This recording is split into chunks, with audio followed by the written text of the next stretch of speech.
ये कहानी है बाकी हनुमा नाम के एक हाई स्कूल स्टूडेंट की, जिससे पूरा स्कूल थर थर कांपता है। एक दिन मित्सुनारी तोकुगावा, एक अंडरग्राउंड में कुछ खतरनाक क्रिमिनल्स तुम्हें पीटने आने वाले हैं। अभी कुछ दिन पहले ही दुनिया का सबसे खतरनाक प्रिजनर डोरियन एक डेथ ट्रायल पर चुपचाप फांसी चढ़कर मर गया था, पर एक डॉक्टर उसकी मौत कंफर्म करने जैसे ही उसके पास आया वो जिंदा हो गया और उसने सभी पुलिस ऑफिसर्स को मार दिया। और मैं टोक्यो आ रहा हूँ हार का स्वाद चखने, और वो समुद्र के रास्ते से उस प्रिजन से एस्केप कर गया। ये ही नहीं, अभी तो 4 और बाकी हैं। स्कॉटलैंड के केरियोस प्रिजन में सिकॉर्सी नाम के एक प्रिजनर को पनिशमेंट के तौर पर शॉक थेरेपी दी गई थी, पर वो आदमी उस डेथ ट्रायल को भी सरवाइव कर गया और सभी पुलिस ऑफिसर्स को खत्म करके शरेआम एक मिलिट्री प्लेन में उड़कर हमारे टोक्यो की तरफ निकल पड़ा ही था। अभी इनके अलावा 3 और हैं। एक ने तो समुद्र में 200 मीटर नीचे एक सबमरीन में सभी पुलिस ऑफिसर्स को कुत्तों की तरह मारकर वहां से एस्केप किया है, और दूसरे रेयोको यानेगी ने तो एक बुलेट प्रूफ ग्लास तोड़कर प्रिजन एस्केप किया है। और एक अजीब बात ये थी कि उन सभी प्रिजनर ने अपने पीछे हार का स्वाद चखना है। 5 मर्डर्स का चार्ज लगे हुए अनडेड क्रिमिनल्स, जिन्होंने भागते हुए अपने पीछे सेम मैसेज छोड़ा। बाकी तुम्हें पता है ना इसका क्या मतलब है? दोस्तों, इसका मतलब है कि वो सभी लोग बाकी को डिफीट करने टोक्यो आ रहे हैं। सिकॉर्स्की उन सभी में से एक प्रिजनर रॉब नाम के एक बहुत ही फेमस किक बॉक्सर को अपनी बॉडी में फिटेड रेजर से मार देता है, और कुछ गुंडे बाकी के बारे में उसके क्लासमेट से पूछते हैं और बोलते हैं, ओए बुलाओ उस बाकी को, बहुत पावरफुल है, हमने सुना है आज उसके साथ 2-2 हाथ हो ही जाए। डरकर वो आदमी बाकी के पास जाता है और उसको अपने साथ लेकर उसे उन गुंडों से मिलवाता है। उनमें से एक आदमी भी उन्हीं के स्पेशल वेपन्स उन्हीं पे यूज करके उन्हें हरा देता है, पर तभी बाकी को अपने क्लासमेट के पीछे एक 9 फुट का आदमी खड़ा हुआ दिखाई देता है। इस तरफ पुलिस डिपार्टमेंट में तहलका मचा हुआ है। डोरियन, सिकॉर्सी, डॉयले, स्पेक और रेयोको यानेगी एक साथ प्रिजन से एस्केप कर चुके हैं। तभी एक ऑफिसर आकर उन्हें बताता है कि शहर में सिटीजन्स ने देखा है कि किसी आदमी ने हमारी एक पुलिस वैन को हाथों से ही कुचल दिया, और पूछताछ पर पता चला कि ये काम स्पेक का है, उन्हीं 5 क्रिमिनल्स में से एक। अब सीन उसी बंदे पे शिफ्ट हो जाता है जो कि बाकी को मारने उसके सामने आ चुका है। शो ऑफ करने के लिए वो बंदा खुद के मुंह में गोलियां चलाता है और कहता है, मैं टोक्यो का सबसे स्ट्रॉन्गेस्ट आदमी हूँ, क्या तुम ही बाकी हनुमा हो? दोस्त, मुझे हार को एक्सपीरियंस करना है, क्या तुम मेरा साथ दोगे? और उसके साथ हाथ मिलाते ही उसका हाथ नीचे गिर जाता है। ये देखकर बाकी की फट जाती है। वो बंदा बाकी को कुत्तों की तरह मारने लगता है और बोलता है, हाथ उठाओ। दोस्त, मुझे हार को एक्सपीरियंस करना है, क्या तुम मेरा साथ दोगे? उसके साथ हाथ मिलाते ही उसका हाथ नीचे गिर जाता है। ये देखकर बाकी की फट जाती है। वो बंदा बाकी को कुत्तों की तरह मारने लगता है और बोलता है, हाथ उठाओ, उठाओ हाथ। थोड़ी देर बाद पुलिस वहाँ आकर स्पेक को, यहाँ तो ऑफिसर कनेडा का हाथ पड़ा हुआ है। ये सुनकर बाकी शॉक हो जाता है और हमें पता चलता है कि ये हाथ एक पुलिस ऑफिसर का था जो कि स्पेक ने मार दिया था। जल्द मुलाकात होगी बाकी हनुमा। इसके बाद हमें युजीरो हनुमा, बाकी के फादर को दिखाया जाता है, जो कि दुनिया का सबसे स्ट्रॉन्गेस्ट क्रीचर माना जाता है। पुलिस, पॉलिटिशियंस सब के सब इस बंदे से डरते हैं। स्पेक जेल में आराम कर रहा होता है और एक सीनियर इंस्पेक्टर उस पर कड़ी नजर रखने के लिए बोलता है। वो टॉयलेट बाल्टियों के हिसाब से सूसू कर रहा है। इंस्पेक्टर बोलता है, ओए तुम यहाँ क्या कर रहे हो? बोलता है, हाँ वो मैं जरा बाथरूम करने आया था यहाँ पे, ये लो ये बंस खाओ, एकदम मस्त क्रिस्पी है। इंस्पेक्टर उसके मेन पॉइंट पे लात मारता है, पर स्पेक बोलता है ऑफिसर्स को भी मार देता है। अब हमें कात्सुमी इरोची, शिनशिन का कराटे स्टाइल के फाउंडर को दिखाया जाता है, जिसका निकनेम है लीथल वेपन, और उसके फादर का नाम है टोपी ओरोची, और ये है कायोरेत्सु। वहाँ पर आकर उसे बोलता है, एक्सक्यूज मी, मुझे मास्टर डोपो ओरोची से मिलना है। अब शिनशिन काय एकेडमी के अंदर डोरियन मास्टर डोपो ओरोची से मिलने पहुंच चुका है। वो कात्सुमी से उसे उनसे मिलवाने के लिए बोलता है, पर कात्सुमी पहले उसे अपने जूते उतारने के लिए बोलता है। डोरियन अपने जूते उतारता है और कात्सुमी के एक जोरदार लात मारता है। वो उसकी आंखें नोच लेता है और उसे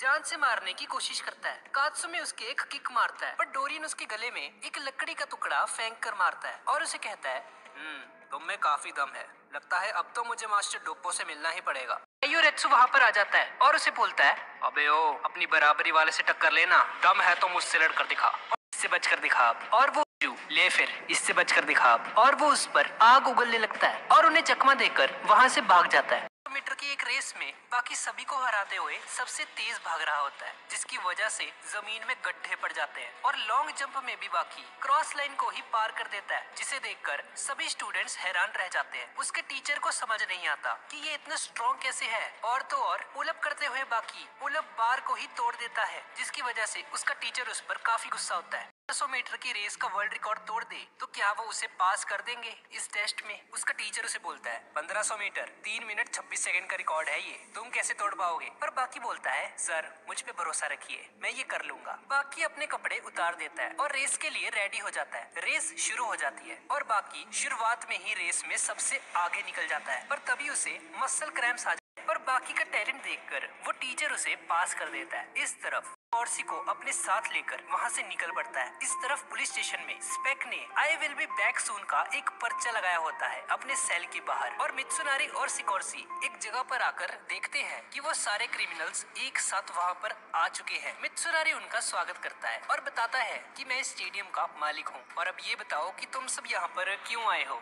डोरियन बताता है ये कैसा सवाल है, ये जापान की सबसे फेमस जगह है जहाँ दुनिया के सबसे बेस्ट फाइटर्स आते हैं। डोले बोलता है मैं अपने मन की करता हूँ, मुझे यहाँ पर आना था इसलिए मैं यहाँ पर आ गया। और तभी बाकी मित्सुनारी से मिलने वहाँ पर आ जाता है और कुछ और खतरनाक फाइटर्स वहाँ पर आ जाते हैं।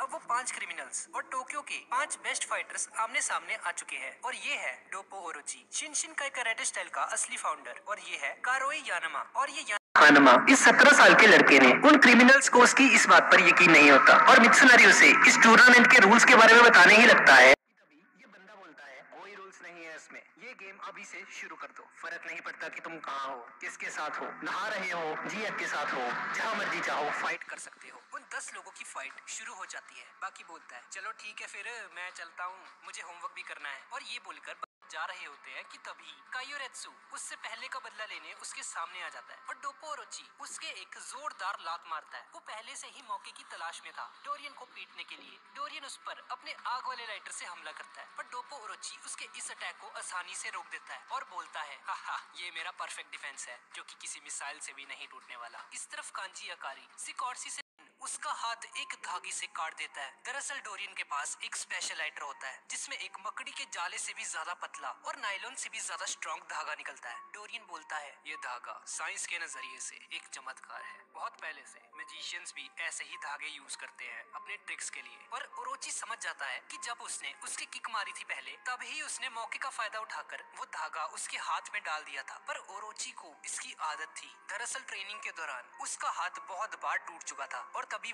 अब सीन बाकी की तरफ शिफ्ट हो जाता है जो कि अपनी गर्लफ्रेंड कोजुई मात्सुमोटो के साथ घूम रहा होता है। उस लड़की को पता होता है कि बाकी एक फाइटर है। वो दोनों आपस में बात कर रहे होते हैं कि तभी कुछ गुंडे उनका रास्ता रोक लेते हैं और बाकी से कहते हैं ओए चुपचाप अपने सारे पैसे हमें दे दो, सुना ना तुमने? पर बाकी की आंखों में देखते ही उनकी फट जाती है और वो खुद ब खुद बाकी का रास्ता छोड़ देते हैं और वो दोनों वहाँ से चले जाते हैं। दोनों एक डेट पर जाते हैं और काफी मजे करते हैं और वापस घर की तरफ जाते वक्त कोजुई बाकी का हाथ पकड़ लेती है। पर तभी हम लोग देखते हैं कि स्पेक बाकी को पीछे से देख रहा होता है। अब बाकी अपनी गर्लफ्रेंड के साथ घूमने फिरने के बाद उसे वापस उसके घर छोड़ने जा रहा होता है और तभी स्पेक वहाँ पर आ जाता है और हम देखते हैं कि कोजाई बाकी को लेकर बहुत ही ज्यादा परेशान होती है।